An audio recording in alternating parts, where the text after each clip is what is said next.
जीवन के पथ में जीवन आत्म कल्याण करने के लिए साधना तपस्या बहुत ही आवश्यक है, क्योंकि ये जो मानव जीवन मिला है ये साधना करने के लिए ही मिला है। साधना करके अपने आत्म स्वरूप को जानना समझना ये मानव जीवन के लिए बहुत ही आवश्यक है। और इस साधना में बाधा अनेक प्रकार उत्पन्न होती है। काम, क्रोध, लोभ, मोह, अहंकार जो हमेशा बाधा बनकर खड़ी रहती है।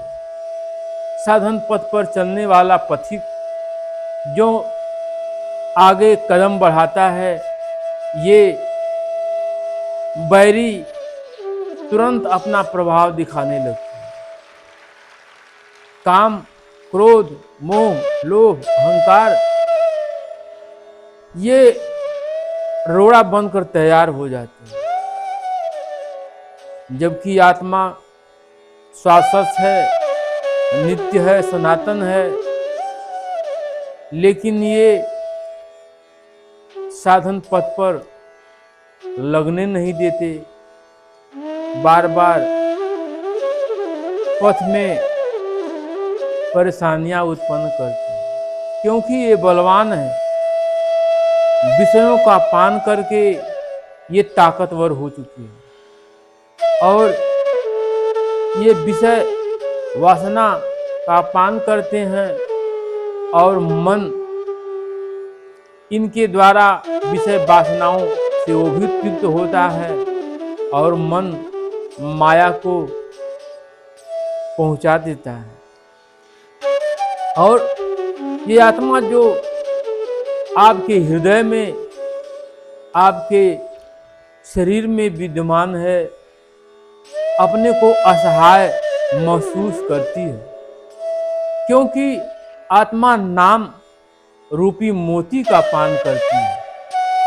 वो प्रभु के नाम भजन सुमिरन से वो तृप्त होती है।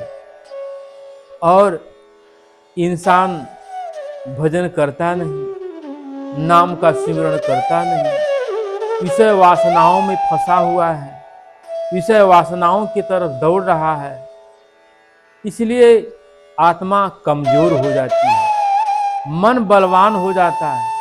वो जिधर चाहता है गाड़ी ले जाकर कुदा देता है, आत्मा लाचार हो जाता है। इसलिए साधक को चाहिए कि भजन करे, सुमिरन करे, सद्गुरु शरण में समर्पित होकर, श्रद्धावान बनकर सद्गुरु के बताए हुए पथ पर चल करके अपने आत्म कल्याण के पथ पर लगे। इन काम, क्रोध, लोभ, मोह, अहंकार को अपने बस में रखिए, तब साधना का क्रिया आगे बढ़ सकती है। आप साधन पथ पर चल सकते हैं गुरु के बताए हुए रास्ते। एक भक्त थे एकनाथ जी, जो गुरु दरबार में काफी दिनों तक सेवा किए थे और गुरु की सेवा से उनके बताए हुए रास्ते पर चल करके आत्मज्ञान को प्राप्त कर चुके थे।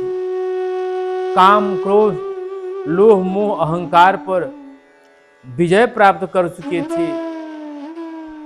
दूर दूर तक उनकी चर्चा थी, लोग उनसे सत्संग प्रवचन सुनते और दूर दूर तक उनकी ख्याति फैलने लगी।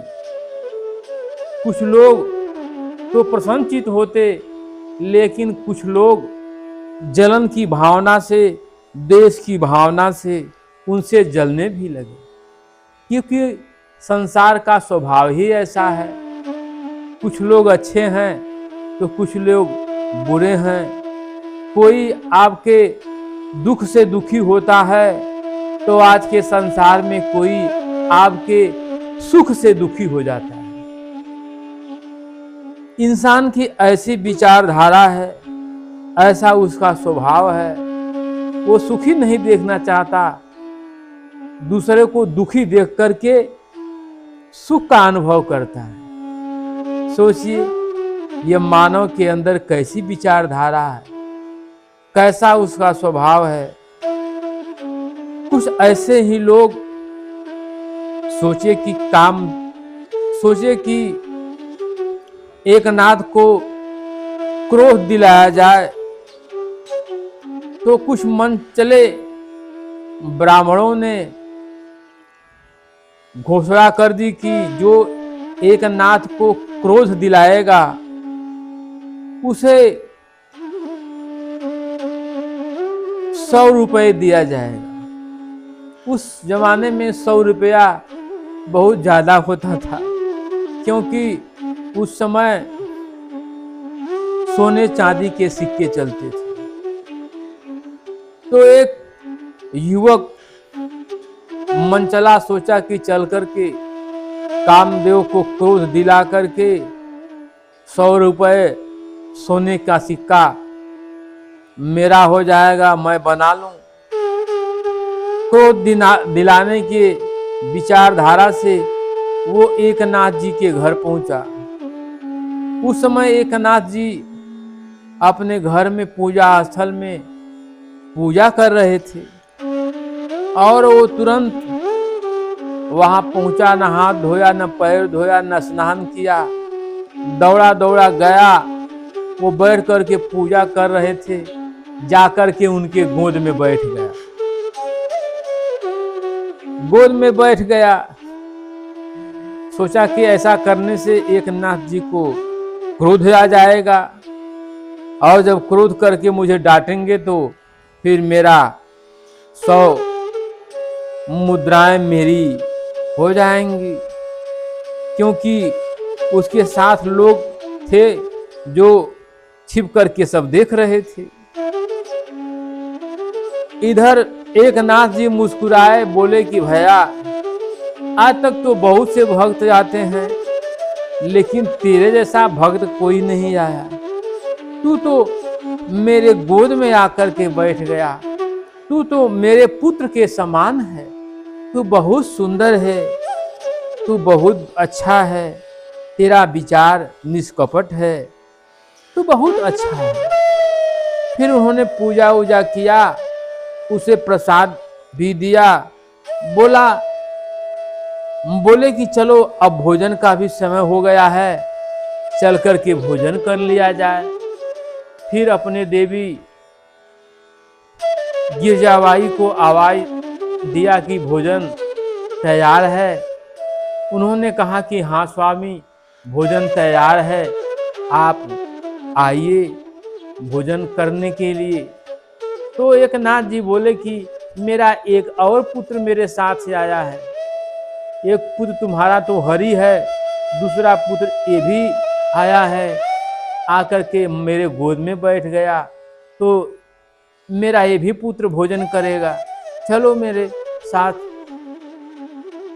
उस दुष्ट युवक को भी अपने साथ ले गए। अब भोजन परोसा गया। एक थाली में भोजन एकनाथ जी को आया, दूसरी थाली में उस युवक को भोजन आया। अब भोजन परोसा गया। फिर एकनाथ जी की पत्नी गिरजाबाई जब दाल में घी डालने के लिए आई और जब निहुरी तो वो दुष्ट युवक डांक करके उनके पीठ पर चढ़ बैठा। फिर एकनाथ जी मुस्कुराए, बोले कि देखो ये बालक है और ब्राह्मण भी है, तो ब्राह्मण देव गिरने न पाए, जरा इनको संभालना, वरना गिर जाएंगे तो इनको चोट भी लग सकती है। तो गिरजाबाई बोली कि आप स्वामी चिंता न कीजिए, मैं हरि को अपने पीठ पर धोते धोते, हरि नाम का उनका पुत्र था, तो गिरजाबाई बोली कि हरि को पीठ पर ढोते ढोते मुझे आदत सी पड़ गई है, कोई बात नहीं, ब्राह्मण देवता नहीं गिरेंगे। अब गिरजाबाई उनको पीठ पर पकड़ ही रही। कुछ समय बीता तो वो युवक लज्जित हो गए और लज्जित होकर के पीठ से उतरा तो एक नाथ जी से क्षमा मांगा, गिरजाबाई जी से भी क्षमा मांगा और बोला कि हमसे बहुत भूल हो गई, जो मैं पैसे के लोभ में आपको क्रोध दिलाने चला आया, लेकिन आप तो महान संत हैं और आपकी देवी भी महान संत हैं, मैं आप लोगों को क्रोध नहीं दिला सका। भोजन करके फिर वो युवक वापस चला गया, लाचार हो गया। फिर बाद में पश्चाताप करने लगा कि मैंने बहुत गलत काम किया, मुझे ऐसा नहीं करना चाहिए। ये संसार है, संसार किसी को छोड़ता नहीं। आप अच्छे हैं तो भी आपसे द्वेष करेगा, आप बुरे हैं तो भी आपसे द्वेष करेगा, किसी स्थिति में आपसे खुश नहीं है। आप अगर अमीर हैं तो भी उसके हृदय में जलन है, अगर आप गरीब हैं तो भी आपको धिक्कारेगा। तो ये समाज ऐसा है, ये संसार ऐसा है, केवल अपने को बड़ा सोचता है, अपने को अच्छा सोचता है और अपने से दूसरे को निम्न भाव में देखना चाहता है, अपने सिवाय दूसरे को ऊंचा नहीं देखना चाहता। ऐसे ही दो लोग एक वन में कुटी बना करके साधना कर रहे थे। साधना करते करते जब काफी समय बीता तो शिव जी प्रकट हुए और बोले कि आप लोग मुझसे वरदान मांग लीजिए, लेकिन एक शर्त है, जो वरदान मांगेगा उसे तो मिलेगा ही, और जो वरदान नहीं मांगेगा उसे मांगने वाले से दूना उसे प्राप्त होगा। तो आप लोग वरदान मांग लीजिए और मैं यहाँ से जाऊं। अब तो दोनों लोग विचार कर रहे हैं, सोच रहे हैं कि अगर हमारे बगल वाला मांग लेता तो हमें दूना हो जाता, और उधर वाला बगल वाला सोच रहा है कि अगर वो मांग लेता तो मुझे दूना हो जाता। अब दोनों आदमी चुप हैं, कोई वरदान मांगने के लिए तैयार नहीं है। काफी समय बीतने लगा। फिर शिव जी बोले कि देखो भाई, देर न करो, नहीं मैं चल जाऊंगा, आप जल्दी से वरदान मांग लो, देर न लगाओ। फिर एक साधक बोला कि आप वरदान देना चाहते हैं तो मुझे वरदान दीजिए कि मेरी एक आंख फूट जाए और मेरे घर के सामने एक कुआं हो जाए। अब अवघड़दानी तो यो मस्त कह करके चलते बने। उधर उसकी एक आंख फूट गई, उसके घर के सामने एक कुआं हो गया, और जो वरदान नहीं मांगा था उसके घर के सामने दो कुआं हो गया और उसकी दोनों आंख फूट गई। अब बेचारा क्या करे, उसकी दोनों आंख भी फूट गई, दो कुआं भी हो गया, और अंधा होने के कारण कुएं में गिरकर बेचारा मर गया। तो ऐसी तो संसार में लोगों की विचारधाराएं हैं, ऐसा उनका व्यवहार है, ऐसा विचार है। अपने स्वार्थ के लिए कुछ भी करने के लिए तैयार हैं, लेकिन उनके स्वार्थ की पूर्ति होनी चाहिए। वो दूसरे के उपकार की बात नहीं सोचते। अगर उनका 1 रुपया नुकसान होने वाला है और अगले का 1000 रुपया नुकसान होने वाला है, तो अपना 1 रुपया बचाएंगे, आपका 1000 रुपया भले नुकसान हो जाए उसकी चिंता उनको नहीं है कि मेरा तो 1 ही रुपया नुकसान हो रहा है, अगले का मेरे कारण हजारों का नुकसान हो रहा है, तो 1 को छोड़ो, उसका 1000 है उसको बचा लो। नहीं, उसका बचना चाहिए, आपका नुकसान हो जाए। तो ऐसी तो विचारधाराएं हैं लोगों की, न संतोष है, न श्रद्धा है, न भाव है, न भाईचारा है। स्वार्थ के वशीभूत होकर के अंधा हो चुके हैं। उन्हें मानवता का ज्ञान, मानवता की बात बिल्कुल भूल चुके हैं। क्या कहा जाए, आज के समाज में ऐसा परिवेश है, भाई भाई से द्वेष करता है, पुत्र पिता से द्वेष करता है। व्यवहार में इंसान एक इंसान को दिखना नहीं चाहता। आज एक इंसान की स्थिति क्या है, मानवता की स्थिति को छोड़कर दानवता की तरफ अग्रसर हो रहा है, अपने शाश्वत स्वरूप को भूल गया है, भटक गया है, पथ भ्रष्ट हो गया है, क्योंकि केवल संसार में विषय वासनाओं की होड़ में दौड़ रहा है।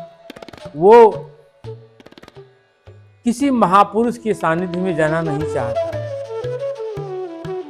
सब केवल धन के लोभ में व्याकुल है।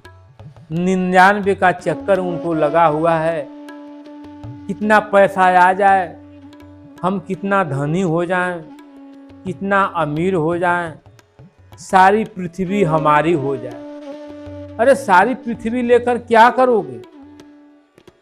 क्या तुम साथ लेकर आए थे? साथ लेकर जाओगे? सिकंदर बादशाह था, विश्व विजय किया, लेकिन जाने के समय कुछ लेकर नहीं गए। यूनान भी नहीं पहुंच पाया, बीच रास्ते में ही उसकी तबीयत बिगड़ गई। फिर सोचा कि अब तो लग रहा है कि अपने देश भी नहीं पहुंच पाऊंगा। अपने सेनापति सेलुकस को बोला कि देखो, अगर हमारी मृत्यु हो जाए तो हमारे जनाजा जब लेकर निकलना तो जनाजे से मेरा दोनों हाथ इतना इतना बाहर कर दे। फिर सेनापति बोला क्यों? बोला कि संसार देखेगा, सिकंदर विश्व विजयी था, आज मेरे पास धन दौलत, हीरा मोती पन्ना जवाहरात मणि माणिक्य किसी वस्तु की कमी नहीं, लेकिन आज मैं कुछ नहीं कर सकता। आज तो लग रहा है सब यहीं छोड़ कर के खाली हाथ ही जाना पड़ेगा। फिर सिकंदर की मृत्यु हो गई और सेनापति वैसा ही किया। जब जनाजा चलने लगा तो दूर दूर गांव में घुमाया गया, दोनों हाथ जनाजा से बाहर निकाल करके लोग पूछते तो सिपाही बताते कि देखिए ये हाथ इसलिए बाहर निकाला गया है क्योंकि सिकंदर विश्व विजयी है, लेकिन आज खाली हाथ जा रहा है। हाथ कुछ भी नहीं है, कुछ भी साथ नहीं जाने वाला है। आपके साथ जाने वाला है तो केवल आत्मिक संपत्ति, जो आप साधना किए हैं, भजन किए हैं, गुरु का सेवा किए हैं, किसी भूखे को भोजन खिलाए हैं, किसी असहाय का मदद किए हैं, वही आपको मिलने वाला है। बाकी सब यहीं रह जाएगा, कुछ साथ नहीं जाएगा।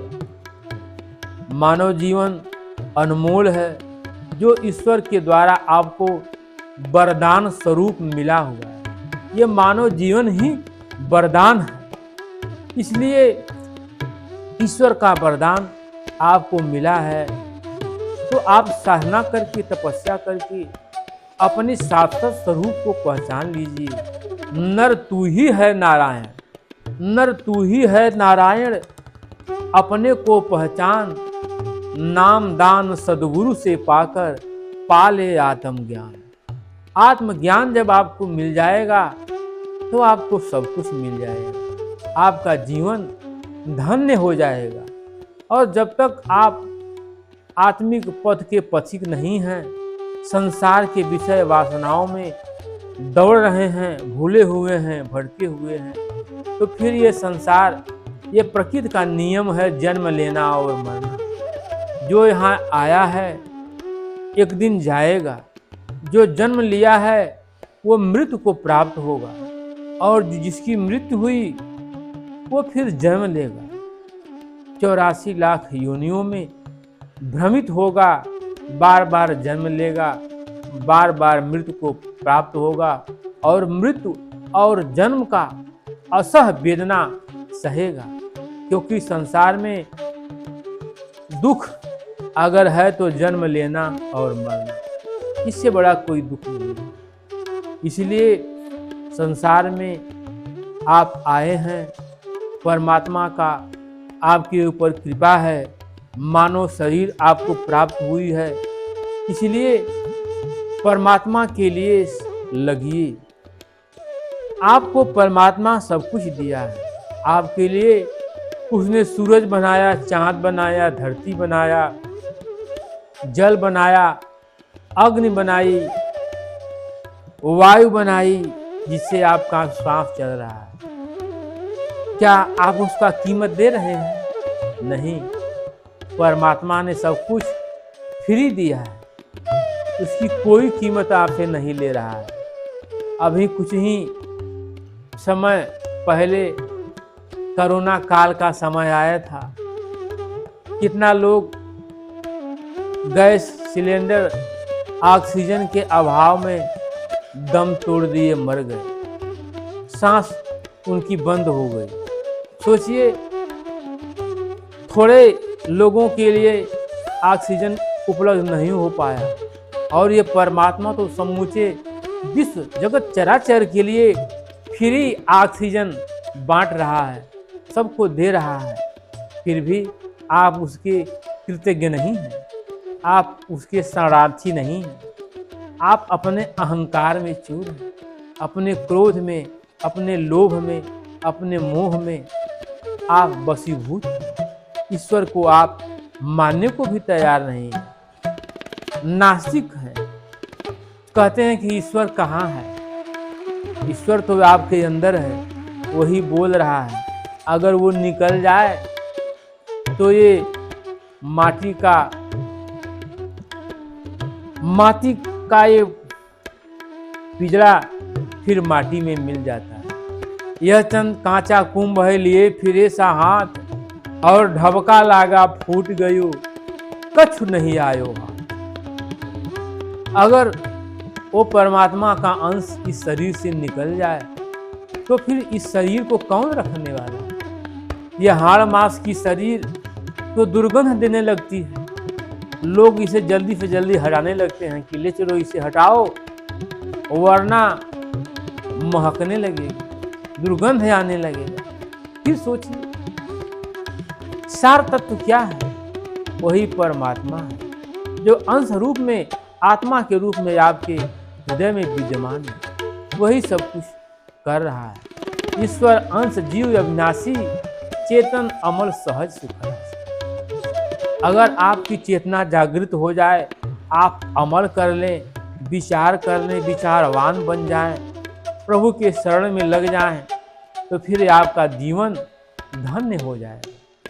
वरना तो फिर मानव जन्म अमोल था, मानव जन्म अमोल था, कौड़ी बदले जाए, फिर दर की ठोकर खाना पड़ेगा, नाना योनियों में भटकना पड़ेगा, दुख सहना पड़ेगा, कोई बचाने वाला नहीं।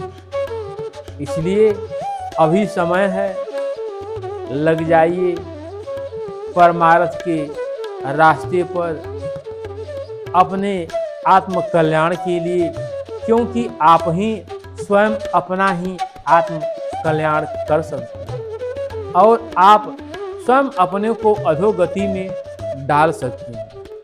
इसलिए अपना आत्म कल्याण कीजिए, अपने आत्म कल्याण के पथ पर लगिए, अपने मानव जीवन को धन्य बनाइए, वरना कुछ साथ जाने वाला नहीं है।